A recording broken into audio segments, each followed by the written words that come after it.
কেমন আছেন? আশা করি সবাই ভালো আছেন। আজকে আমি আপনাদের সাথে একটা নতুন ভিডিও শেয়ার করতে যাচ্ছি। এটা হচ্ছে কচুরিপানা দিয়ে সুন্দর করে হচ্ছে চিনবসি বানিয়েছে। এই যে আমাদের প্রান্ত চিনবসি বানিয়ে সেইটা হচ্ছে পাততিছে। আরও কিন্তু খুব ভালোই বোঝে যে কোথায় কোথায় পাতলে মাছ বাঁধবে। দেখুন কি সুন্দর সুন্দর করে প্রত্যেকটা বসি পাততিছে।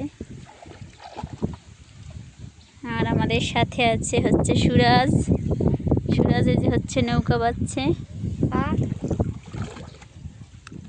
আর এই বসিটা কিন্তু কাল সকালেই উঠানো হবে। কাল সকালে এসে দেখবে বসিতে অনেক মাছ বেঁধেছে। প্রান্ত কি মাছ বাঁধবে? কই, জিয়াল, টাকি, শোল, তাই? ঠিক আছে, একটু পরেতেই